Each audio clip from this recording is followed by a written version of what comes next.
This is the Rays POSTCAST, your instant game reaction for the Tampa Bay Rays, part of the Locked On Podcast Network. Your team every day. Hello and welcome to the Tampa Bay Rays POSTCAST, your spot for instant Rays reaction after every game. My name is Jonathan Shields, and what a game it was for the Rays. Winning against Max Fried is one thing, but coming behind multiple times like the Rays did tonight, it's the type of stuff that you love to see from the Rays, and we're going to break it all down for you right now. We're going to talk about how I thought the bats were so resilient tonight. We talked about how many times they had to come back. That was basically the mantra for tonight, how the pitching was really good again. Nick Martinez did his job. The bullpen hangs on a little bit, really depletes the bullpen for tomorrow, but that's a tomorrow problem, and how this was a very big series win for the Rays. But we're going to start things off by talking about how this was just a typical Rays win. This is what you'll be talking about.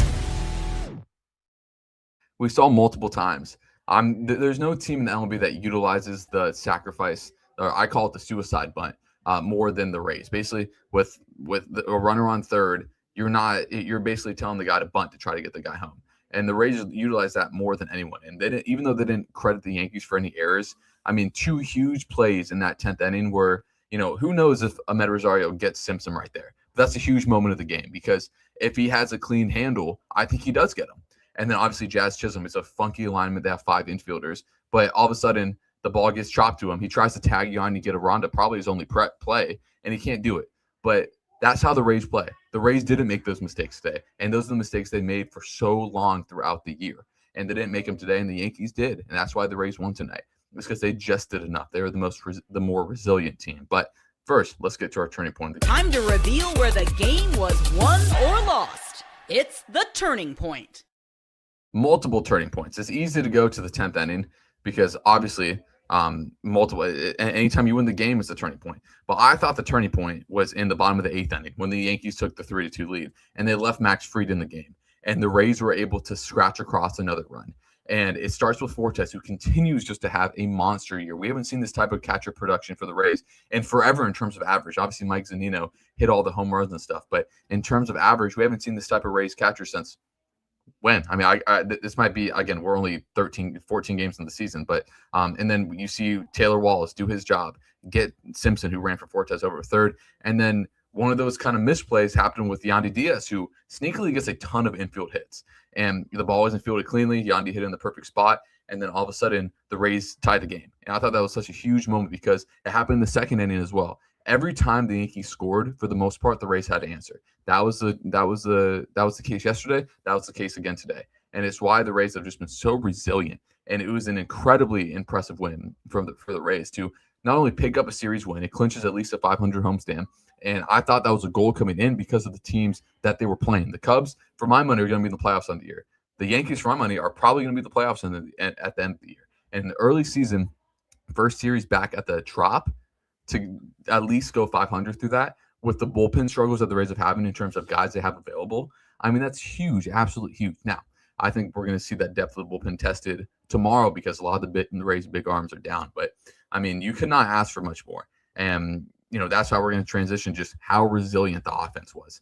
There was for a long time there after that second inning that Max Fried really shut down the Rays. And we kind of expected that, because Max Fried is one of the best pitchers in baseball. He didn't walk anyone, struck out 6 guys. And we know last year how much the Rays struggled with left-handed hitters. But John DeLuca showed up tonight. Again, we saw Yandy get that big infield single in the 8th inning, but they just kept battling. And every time the Rays needed a run, they got one. Right? It would have been nice to take the lead and get some insurance. But in the second inning, the Yankees took the lead. The Rays came right back with the lead, right? The Rays took the lead in the 6th with Aranda. Again, Taylor Wallace using his base running skills, getting the third. Aranda brings him home. Now, the 5th straight game, Aranda has driven home a run, including, obviously, the game-winning run tonight. And then the Yankees take the lead. Of course, it was Jose Caballero with just multiple daggers to the Rays today.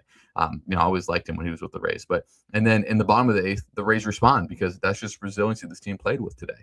And then, obviously, the 10th inning, we already discussed, and it is what it was. But, it wasn't a great start from Nick Martinez, but the Rays weathered that storm and was able to get through that. And, in order for the Rays to win one of the next 2 games, it was going to take a type of effort like this, a complete team effort. The same for the Rays for a long time is they may not beat you with their 1 through 9 lineup, but they'll beat you with their 40-man roster, the guys that they have available to them. And they beat the Yankees with their 40-man roster, with the 27 guys that were active today, because that's how the Rays win. And that's why I was saying this was a typical Rays win, because like I said, if you just look at lineups and compare them, the Yankees have the better lineup. And I'm not even necessarily saying the Rays have the better 27-man roster available right now, 26-man roster, but that depth, the Rays' depth, is what won the game today. It was being able to bring Simpson off the bench for a pinch runner and him executing that bunt. It was Taylor Walls executing the bunts and stuff. So, you can't say much more. It was just a resilient win for the Rays, and already clinched the series win going into Sunday, where who knows, maybe Cam Schiller is due for a regression, right? Maybe he's due for some. I thought Nick Martinez today was,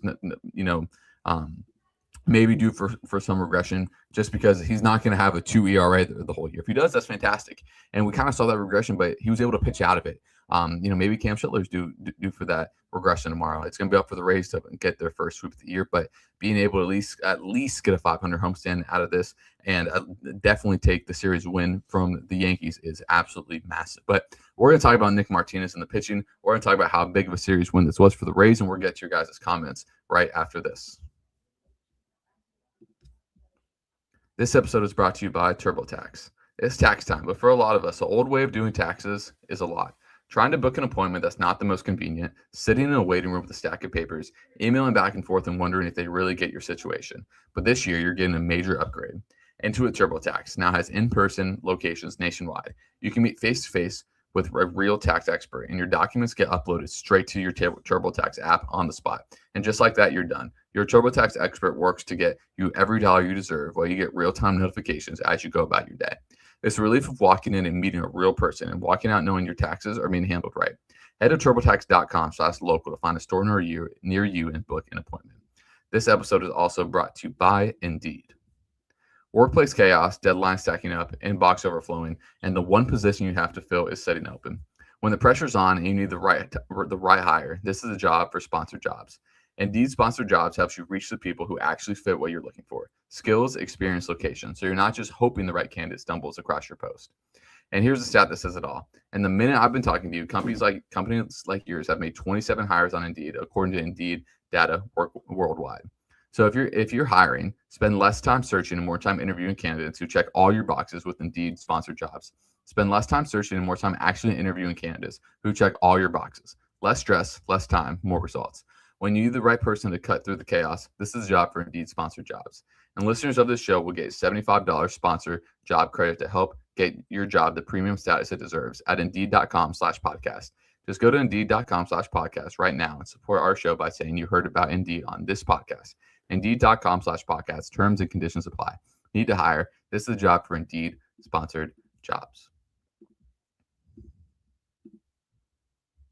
Again, if you guys are in the live, please make sure to leave a like and comment. We have 20 people in the live right now, so I better see at least 20 likes on this live after it is over. If you guys are watching on, listening on Apple Podcasts or Spotify, please make sure to follow wherever you may be listening as well. But let's talk about the pitching, because Nick Martinez was not his best today, but he really battled. Unfortunately, he couldn't go the full 5 innings for the win. He wouldn't have qualified for it after anyway, because of the way the game handled out. But working around 3 walks, working around the solo home run, and him only allowing 1 run is pretty big time from Nick Martinez. And he really battled in this outing. And then everyone in the bullpen just kind of did their job. Kevin Kelly was asked to get 1 out. He got the 1 out and a strikeout in 4 pitches. Ian Seymour, who I was kind of hoping we were able to see more length from in terms of going multiple innings. He almost went 2 innings, got 3 strikeouts. That's the Ian Seymour I thought we were going to see throughout the season. And then you go to Griffin Jacks. What was his job tonight? Get 1 out. He got the 1 out. And then, like Brian Baker, who's put in a tough spot. It's always tough when you walk this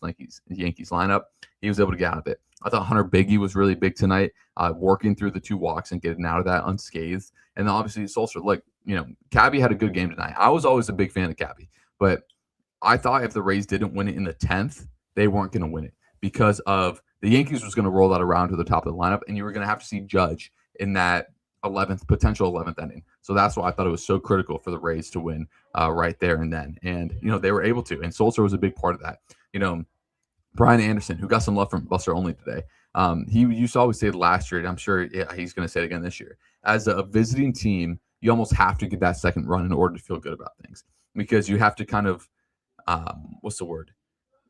You have to expect the home team to get at least that one run with the ghost runner on second. And the Yankees didn't get that second run. And a lot of that was due to Cole Sulser doing his job. But the Rays pitching, just did their thing as they always do. And look, they give up 4 runs. They ended up walking a ton of guys. They ended up walking 7 guys, which is way too many. But when it was time to shut it down, they shut it down in a big way. But let's look ahead to the game tomorrow, as the Rays will look for their first sweep of the year. And how good will that sweep be for the Rays? So it's going to be Drew Rasmussen who officially gets to start tomorrow, which is really good to see. Obviously, congratulations to him and his family on the new baby. But he'll be going up against Cam Schiller, who, look, we've talked a ton about. Cam Schiller has probably been the best pitcher in baseball through one of the 5 best pitchers in baseball through 3 games. Now, he did get touched up a little bit against Athletics. 5 innings, 5 hits, 3 earned, 7 strikeouts. But how about 22 strikeouts and no walks for Schlittler so far this year? It's about as good as it gets, man. He's been special, to say the least. And Drew Rasmussen, who obviously has been just as good for the Rays, he's going out there so far with a 1.8 ERA. His last time out against Milwaukee, again, remember, he had to skip his last start because of the birth of his child, which was obviously awesome for him. Against Milwaukee, 5 innings, 3 hits, 8 strikeouts, only 1 earned run. He just continues to be really good. Hopefully a few extra days rest, maybe has some extra pop in his stuff, which would be really good to see out of Drew. And look, the Rays have not scored first all series. They haven't scored first since the Minnesota series, right? The last game of the Minnesota series, the Saturday game of the Minnesota series. It'd be really good to see the Rays get out to a lead tomorrow and kind of score first. But let's get to the comments. We'll go to Gary. Says, great win for the Rays. The bottom of the 10th with a masterclass and how having speed on your team helps you win games. It puts added pressure on the defense and puts you in a position to score and win. Yeah, 100% agree. Having Walls and Simpson on during that time completely changed the game. And not to mention where they were on the lineup. And, obviously Simpson didn't start today, but being able to roll Simpson into that top of the lineup.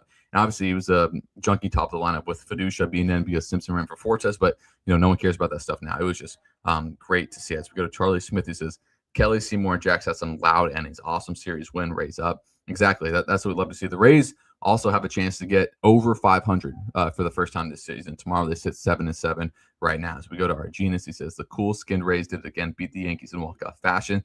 Yeah, not the loud walk-off that you were maybe expecting from the Rays, but nonetheless, it was a big-time walk-off in terms of, the Rays just getting it done. When Fiducia struck out, you were confident Aranda was going to put it in play because he really strikes out. But the one thing you were kind of holding your breath for was hopefully it doesn't ground into a double play. He was able to avoid that. Let's go to Jack Varese, who he says, want this sweep now, Rays up. Let's surprise some folks. Let's do it. The Rays are playing the way, to start the year, they weren't playing the Rays way. How the Rays are playing now is how the Rays have to win in order to have success and make the playoffs this year, which has been really, really good. As we go to It's Cat, he says, I'm very pleased with the offense. Reminds me of the old Rays of a few years ago with the small ball, putting the ball in play mentality. That's the way they have to play. They have to play that way because of the way that they're built. We talked about it yesterday, how many home runs that would have been home runs that Steinbrenner stayed in because of where they're playing at because they're playing at the Trop. They're built for the Trop. And part of that is the speed and defense element of it. And we're really been seeing that. As we go to Mike H, who says Taylor Walls is a key cog to this team. Also playing for Carson, second for now. I don't know. I think the plan is to Carson playing AAA. He's still super young. He's not necessarily ready to be up. I don't think Carson Williams is going to be a second baseman full time. Maybe he is. I don't have those.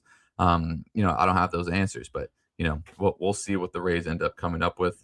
As we go back to Gary, says Evan Kloski reports Joe Boyle has been placed on the 15-day IL. And obviously they recall Jesse Schultz. Yeah, and what I read about Joe Boyle, they seem to have caught it early, which is good. They said just a week off from throwing. Hopefully they can build him back up. So, yeah, this kind of times up nicely with hopefully Pepio's back the next week, which is obviously big for the Rays too. So as we go to Richard, the Rays fan, he says Rays are the more athletic team. As long as they prevent the Yankees from hitting home runs, they can sweep the series. Yeah, and that goes back to how the Rays are built, right? The Rays are not built to hit a ton of home runs. They're built for home run prevention. And the Yankees are built to hit home runs. And that's why they play in Yankee Stadium with a little short porch out there. And, the Rays have been playing their game so far. As we go to Alex Nunn, he says you have to leave Simpson in the lineup. No exceptions. Every time he plays, he creates havoc. Yeah, and he's going to be the lineup consistently going forward. Just a lefty, get him a day off. And he knew he was going to come in at some time. Monty Birdie agrees with him. Jose Rodriguez says late to the party, but what a win. Big time win indeed. And with this comment, says our Disney family, Chandler Simpson has once again reached base safely in every game this year. And that is why Chandler Simpson is our player of the game.